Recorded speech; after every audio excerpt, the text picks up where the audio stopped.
नमस्कार दोस्तों, हाल चाल भोजपुरी में आप सभी का एक बार फिर से स्वागत है। दोस्तों, आप सभी लोगों को बता दूं, आज होने वाला है रिकॉर्डों का बारिश। और कौन सा रिकॉर्ड बनने वाला है आज इस वीडियो में बताएंगे। वीडियो को पूरा देखिएगा। अगर वीडियो अच्छा लगेगा तो वीडियो को लाइक ज़रूर करिएगा।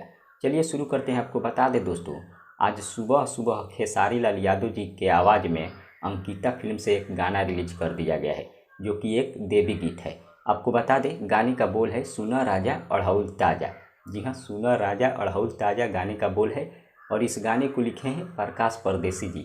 आर्या शर्मा जी का म्यूजिक है और खेसारी लाल यादव जी अपने आवाज़ में गाए हैं।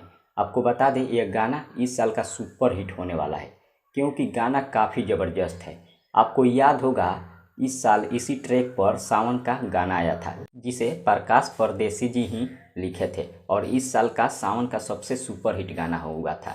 लेकिन मुझे लगता है, जहाँ तक यह गाना भी इस साल का सुपर हिट गाना होने वाला है। और कितने लोग अभी तक इस गाने को सुन लिए हैं, गाना कैसा लगा कमेंट के जरिए ज़रूर बताइए। और जो लोग नहीं सुने हैं, एक बार ज़रूर जाइए अंकिता फिल्म पर और सुनिए। काफ़ी ज़बरदस्त गाना है। मिलते हैं अगले वीडियो में। धन्यवाद।